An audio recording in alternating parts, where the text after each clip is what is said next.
Hi friends, welcome back to my channel ఎవరైతే first time చూస్తున్నారో please like, share, subscribe my channel.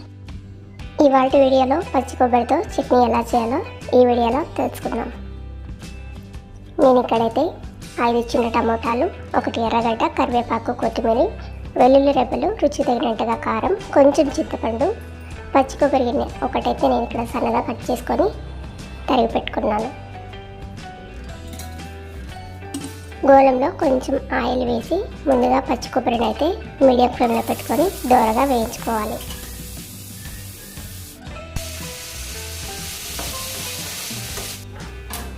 ఇలా కొంచెం రంగు మారి దోరగా వేగిన తర్వాత పచ్చి కొబ్బరిని పక్కకు తీసి పెట్టుకోవాలి.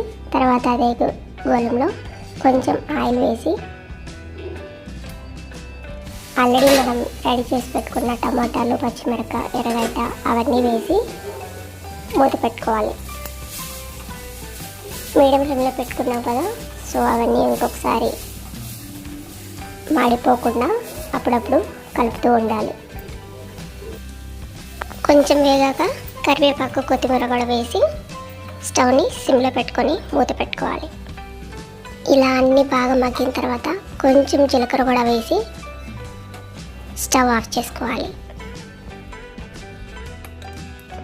తర్వాత మిక్సీ జార్లో ఆల్రెడీ మనం వేయించి పెట్టుకున్న పచ్చి కొబ్బరి, పచ్చిమిరపకాయలు, వెల్లుల్లి రెబ్బలు,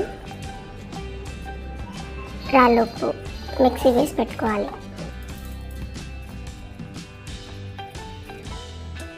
ఒక రౌండ్ అలా మిక్సీ వేసి పెట్టుకున్న తర్వాత ఆల్రెడీ మనం నానబెట్టుకున్న చింతపండు కూడా వేసి మరొకసారి మిక్సీ వేసుకోవాలి.